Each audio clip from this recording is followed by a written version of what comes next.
전북특별자치도가 대강법 개정안을 22대 국회에서 재추진하고 있습니다. 국토위 국정감사에 참여했던 국회의원들은 반대 의견을 내고 있는 기획재정부 설득안을 촉구했습니다. 전북 지역의 취업자가 90만 명대로 떨어지고 고용률도 전년 같은 기간보다 하락했습니다. 개인과 공공서비스업 등에서 늘었으나 농림어업 분야와 관공업 등에서 줄었습니다. 세계 각국이 종자 개발을 위해 총성 없는 전쟁을 벌이고 있습니다. 국내 종자 산업의 현주소를 알 수 있는 국내 유일의 종자 전문 박람회가 김제에서 열렸습니다. 검찰이 방북 정세기 관련 증거물을 확보하기 위해 통일부를 압수수색했습니다. 같은 의혹을 확인하기 위해 조명균 전 통일부 장관의 주거지도 압수수색했습니다.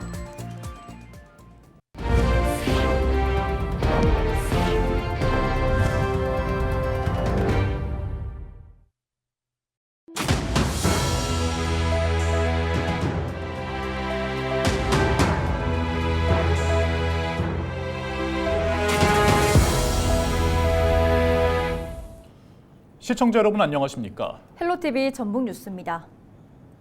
전북특별자치도가 지난 국회에서 추진하다 무산된 대도시권 광역교통관리에 관한 특별법 개정안 통과를 22대 국회에서 재추진하고 있습니다.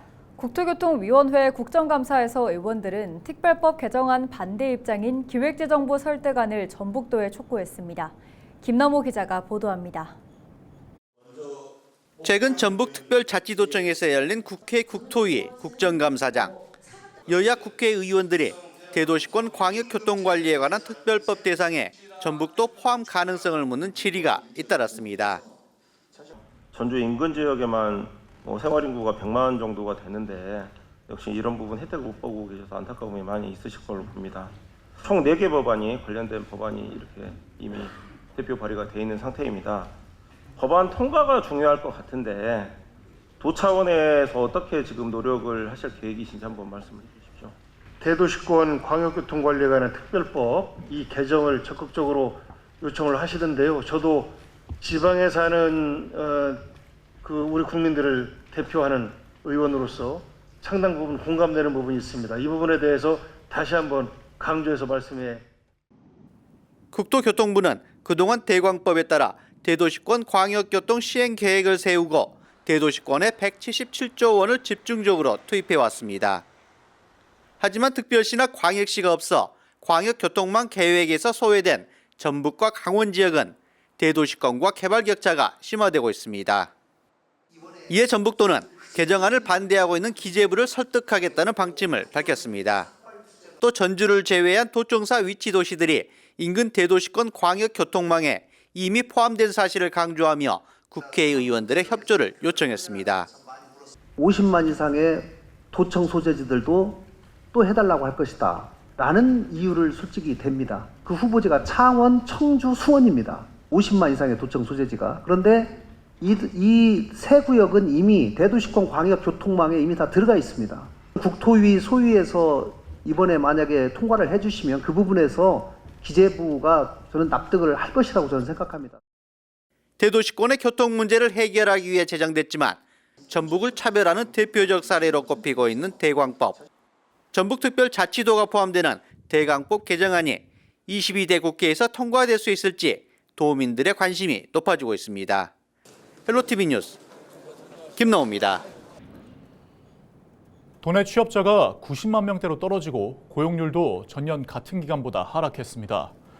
통계청 전주사무소가 발표한 올해 9월 전북 고용 동향에 따르면 전년 같은 기간보다 15세 이상 취업자는 99만 7천 명으로 7천 명 줄었고 고용률도 64.4%로 0.2%포인트 떨어졌습니다.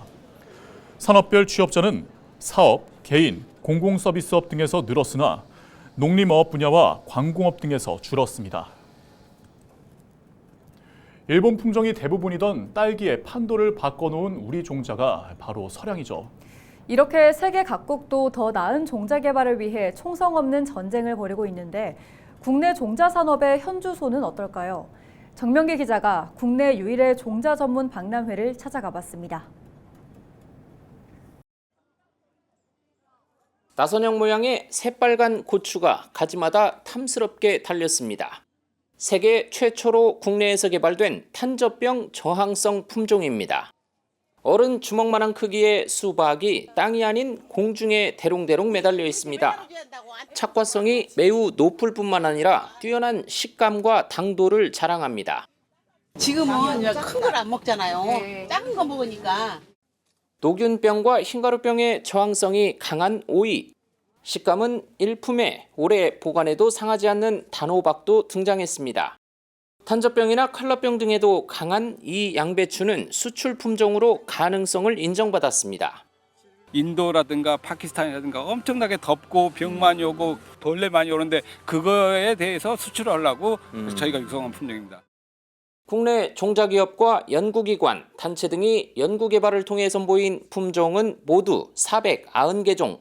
국내외 관련 기업과 기관의 관심도 높습니다. Sri Lanka also be importing some seeds from the different countries. So I can choose some varieties which are suitable for our country as well. And 여러 가지 우리나라의 우수한 종자들을 볼 수 있어서 신기하기도 하고 너무 멋있는 작물들도 많고요. 이런 우수한 품종 가운데 대통령상을 거머쥔 신품종 쌀 골드퀸 3호입니다. 밥을 지은 뒤 이틀이 지나도 식감을 유지하고 팝콘과 같은 구수한 향이 특징인 고급 쌀입니다. 월동기에도 재배 안전성이 높아 누적 판매량 50여억 원을 달성한 배추, 또 국내 최초로 중남미 지역에 종자를 수출한 단고추가 국무총리상을 받았습니다. 정부는 최근 10년 동안 고부가 가치 종자를 개발하자는 골든시트 프로젝트를 추진해 950개가 넘는 신품종을 개발했다고 밝혔습니다. 정부에서는 종자산업 활성화를 위해서 좀 더 우수한 종자를 많이 개발하기 위해서 연구개발하는 데 전폭적으로 지원할 예정이고요. 앞서 민간 육종단지가 조성된 김제에는 내년 안에 종자 가공 처리센터도 들어설 예정입니다. 이번 박람회를 통해 국내 우수 품종을 세계에 알리고 종자 산업의 가치가 증대되는 기회가 될 것으로 기대하며 기후변화의 영향으로 식물들의 서식지까지 파괴되면서 세계 각국이 이미 종자 확보에 뛰어든 상황. 우리 정부는 첨단 정밀 육종 기반을 구축하고 종자 생산과 홍보, 수출까지 가치 사슬을 완성하기 위한 종자 생명산업 클러스터 조성 의지를 거듭 밝혔습니다. 헬로티비 뉴스 정명규입니다.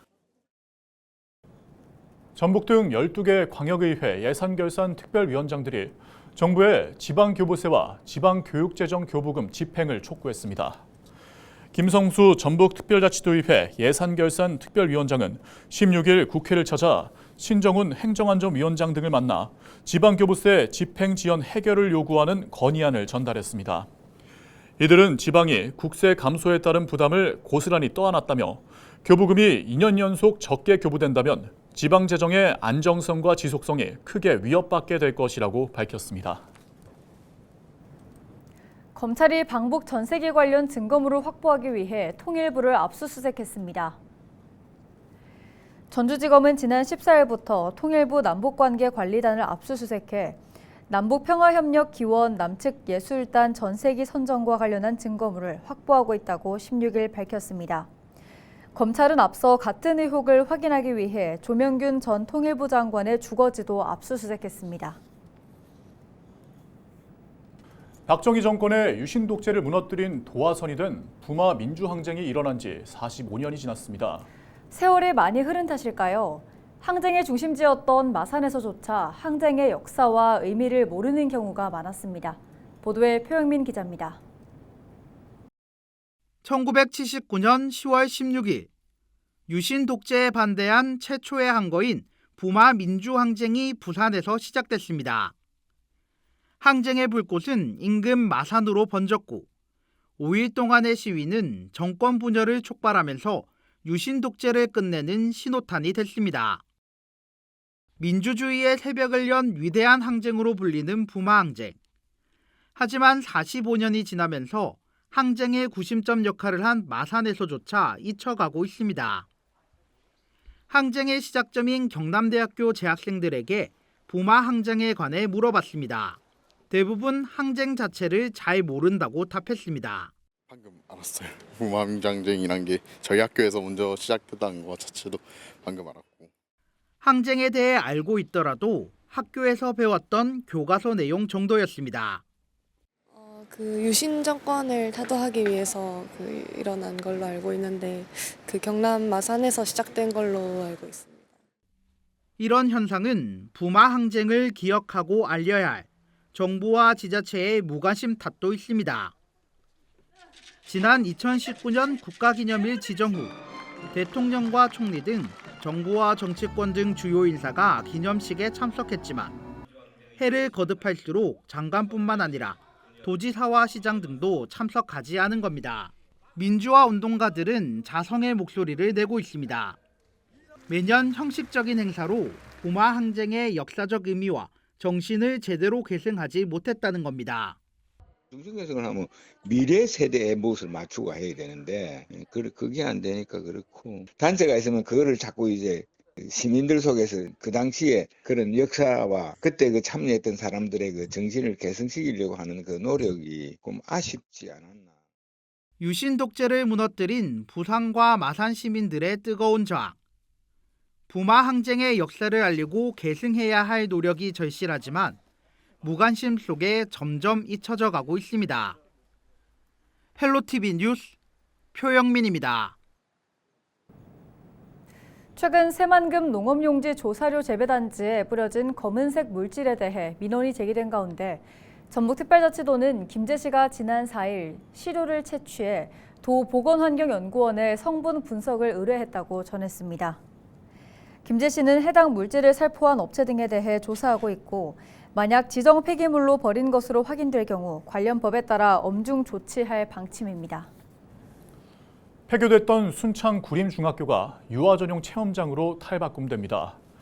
전북특별자치도 교육청은 폐교인 순창 구림중학교에 유아들이 자유로운 놀이 체험을 하며 몸과 마음을 키우는 실내외 시설을 조성한다고 밝혔습니다. 도교육청은 167억 원을 투입해 전체 건물 면적 2,100여 제곱미터 규모로 건립하며 2026년 3월 개원할 계획입니다.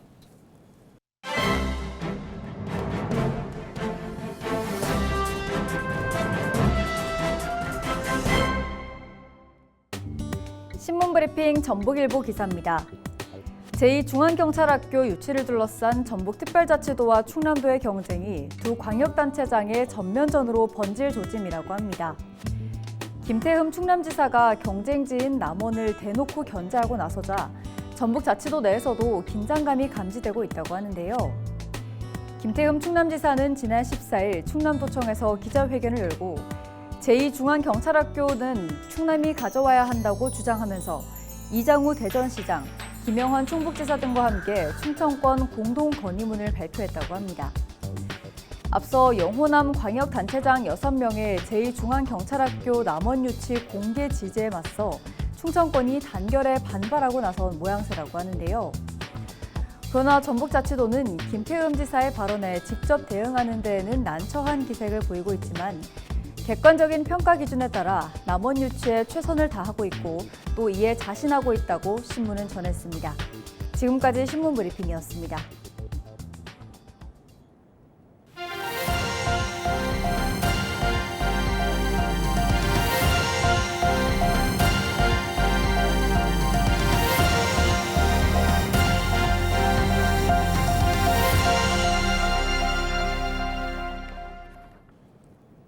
문화체육관광부 2024 문화의 달 기념행사가 오는 18일부터 20일까지 남원 광활루원 일대에서 열립니다. 행사에는 가수 송가인과 국립민속국악원의 합독 공연과 퓨전, 소리 콘서트 등이 진행될 계획입니다. 또 전통 줄타기와 신관사또 부임행차 재현 등 각종 거리 공연이 펼쳐질 예정입니다. 광활루원 일원에서 펼쳐지는 문화의 달 행사에서 어디서도 볼 수 없는 수준 높은 명창들의 공연과 전통 예술을 느껴보시기 바랍니다. 이상으로 뉴스를 마칩니다. 저희는 언제나 지영민 여러분과 함께합니다. 네, 시청해주신 여러분 고맙습니다.